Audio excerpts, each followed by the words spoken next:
സ്നേഹവന്ദനം. വേദിയിലെ സമാരാധരായ സമുന്നത വ്യക്തികൾക്കും മാന്യദർശനം എൻ്റെ വിനീതമായ സ്നേഹവന്ദനം. ഇപ്പോൾ 4 മണി ചായയുടെ സമയമാണ്. എല്ലാവരും ചായ കൊണ്ടുവന്നിട്ട് ചായ കഴിക്കണം എന്നുള്ളതാണ് ആദ്യത്തെ റിക്വസ്റ്റ്. ബാക്കിയൊക്കെ ചായ കഴിച്ചിട്ട് പറയാം. പിന്നെ ടൈം സാർ പറഞ്ഞു അടുത്തതിന് കൂട്ടിയെടുക്കാം, ദീപ പേടിക്കണ്ട, പെട്ടെന്ന് തീർക്കാം.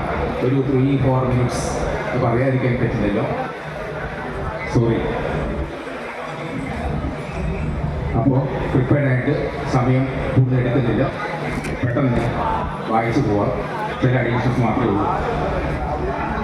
അപ്പോൾ അഭിനഹാശസ്സുകളും സ്നേഹത്തിൻ്റെ ഊഷ്മതയുമായി വേദിയിൽ സന്നിഹിതരായിട്ടുള്ള പ്രിയപ്പെട്ട ഗോപിനാഥ് സാറിനും ഹരിദാസ് സാറിനും ഇ കെ പിള്ള സാറിനും കൃഷ്ണൻ സാറിനും അഭിബന്ധ സുഹൃത്ത് ഡോക്ടർ മേരിദാസിനും സദസ്സിലെ പ്രഗത്ഭരും ബഹുമുഖ പ്രതിഭകളുമായ കേരള സാഹിത്യവേദി കൂട്ടായ്മയിലെ സർഗ സഹോദരി സഹോദരന്മാർക്കും പിന്നെ നമ്മുടെ ഗ്രീൻ ഫ്ലവർ മാഗ്നം ഓപ്പസ് പാർപ്പിട സമുച്ചയ തറവാട്ടിലെ കുടുംബാംഗങ്ങൾ, പിന്നെ മറ്റെല്ലാവർക്കും നന്ദി, സ്നേഹം.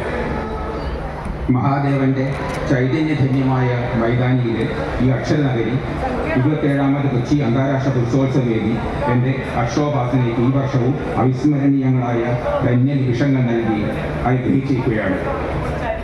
സുപരിതമായ ഈ അപരിചിതനെ ഒരു കാസർഗോഡ് എത്തിയ കസ്റ്റമർ പറയാറുണ്ട്.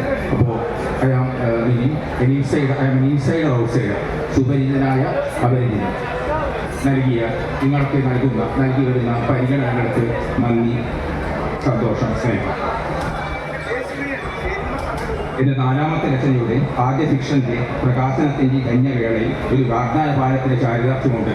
കാരണം പ്രിയ സുഹൃത്ത് മേരിദാസ് കഴിഞ്ഞ വർഷത്തെ യാത്രാസ്മരണകൾ, വിസ്മൃതമാക്ക വിസ്മയങ്ങൾ ഇൻട്രൊഡ്യൂസ് ചെയ്ത് പറഞ്ഞിരുന്നു. ഇതിൽ ചില സ്പാർക്കൊക്കെ കാണുന്നുണ്ട്. ഉണ്ണികൃഷ്ണൻ അടുത്ത പ്രാവശ്യം ഒരു ഫിക്ഷൻ ആയിട്ട് വരണം. അപ്പം ഞാൻ മേരിദാസിനും അതുപോലെ മറ്റുള്ളവർക്കും ഒരു പ്രോമിസ് വാഗ്ദാനം കൊടുത്തിരുന്നു. അടുത്ത തവണ ഒരു ഫിക്ഷനുമായിട്ട് ഈ വേദിയിൽ നിങ്ങൾക്ക് മുമ്പിൽ ഞാൻ എത്തുമെന്ന്. ഞാൻ എൻ്റെ വാക്ക് പാലിച്ചിരിക്കുന്നു. എനിക്ക് ചാരിതാർത്ഥ്യമുണ്ട്. എന്തായാലും കയ്യെന്ന് അടിച്ചെടുത്ത് കയ്യടിച്ചൂടെ സഹോദരിമാരെ? എന്തിനാ ഇങ്ങനെ മിസ് കാണിക്കുന്നത്? എന്നോട് എന്താ വിരോധം ടീച്ചറെ? അപ്പോൾ പെട്ടെന്ന് തീർക്കാട്ടോ കേട്ടോ. ആവർത്തന മിസ് ഒഴിവാക്കാം. എൻ്റെ കൈ ഇങ്ങനെയാണ്. ഈ കൈ കൊണ്ടാണ് ഈ 4 പുസ്തകം എഴുതിയിട്ടുള്ളത്. ശ്രദ്ധിക്കോ, കൈ ഇത്രയേ ഉള്ളൂ. ഇതിനെ കൊണ്ട് എഴുതും, ടൈപ്പിക്കും എല്ലാം ചെയ്യും. 8 വർഷങ്ങൾക്ക് മുമ്പുണ്ടായ ഒരു ബസ്സപകടത്തിൽ വലതുകൈ തകർന്ന് പിന്നീട് ചികിത്സകളുടെ കൽപ്പാതകളുടെ സഞ്ചരിച്ച് ഭാഗികമായി പ്രവർത്തനശേഷി വീണ്ടെടുത്തപ്പോൾ തികച്ചും യാദൃശ്ചികമായി ഒരു നീക്കമോ നിയോഗമോ ആയി അക്ഷരയാത്ര ആരംഭിച്ചതാണ്. തകർന്ന കൈകളുടെ അക്ഷരോപാസന ആദ്യ രചനയായ അതിജീവനത്തിൻ്റെ അനുഭവങ്ങൾ ഇടങ്കൈ വലങ്കൈയോട് പറഞ്ഞത്. അത് ഏറ്റവും കൂടുതൽ അറിയുന്നത് കൃഷ്ണൻ സാറിനാണ്. കൃഷ്ണൻ സാർ അതിനെപ്പറ്റി 2 റിവ്യൂസ്, അവലോകനങ്ങൾ എഴുതി. ഒന്ന് ശബ്ദം നൽകിയതാണ്, ബൈ വോയിസ്. മറ്റത് അക്ഷരങ്ങളിലൂടെ, പ്രിന്റ്. അതായത് ഒന്ന് കണ്ണൂർ മുല്ലക്കൊടി വായനശാലയ്ക്ക് വേണ്ടി പ്രിപ്പയർ ചെയ്ത് ഓൺലൈൻ വോയിസ് ക്ലിപ്പായിരുന്നു. രണ്ടാമത് പ്രമുഖ പത്രത്തിന് വേണ്ടി സാറ് റിവ്യൂ പ്രിപ്പയർ ചെയ്തിട്ടുണ്ട്. രണ്ടും ചെയ്ത് കഴിഞ്ഞതാണ്. രണ്ടും സാറിൻ്റെ പ്രോത്സാഹനമായി, ഏറ്റവും വലിയ പ്രചോദനമായി ഞാൻ കരുതുകയാണ്.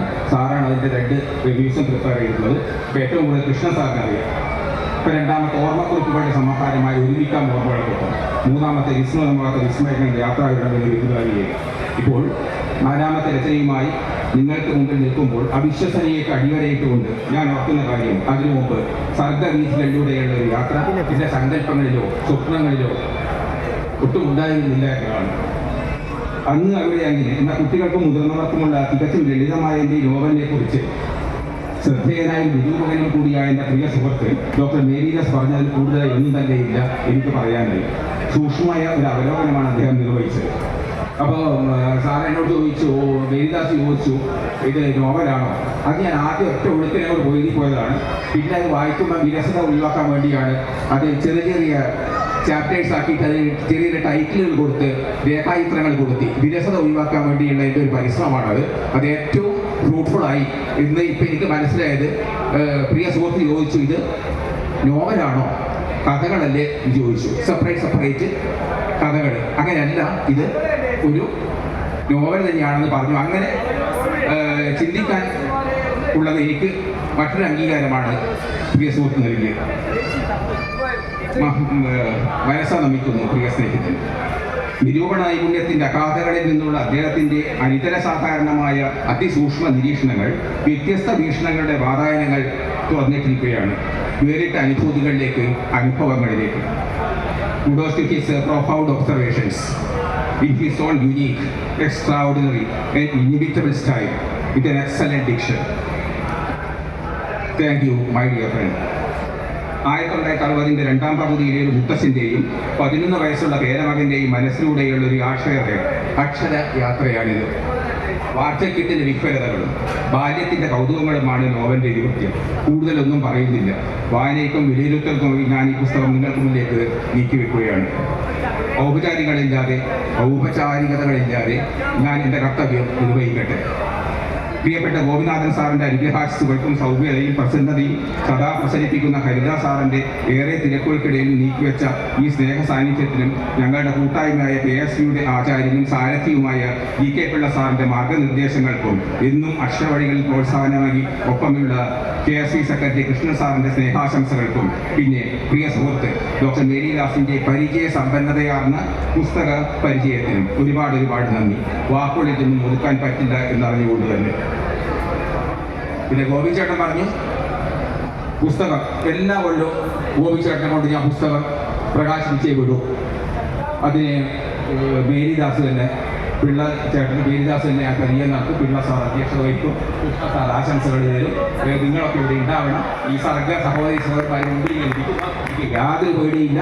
ഞാൻ 4 40 ഉള്ളൂ. മരങ്ങോലി സാറ് മുമ്പിലുണ്ട് പ്രചോദനമായിട്ട്. 45 പുസ്തകം എഴുതിയ ആളാണ്.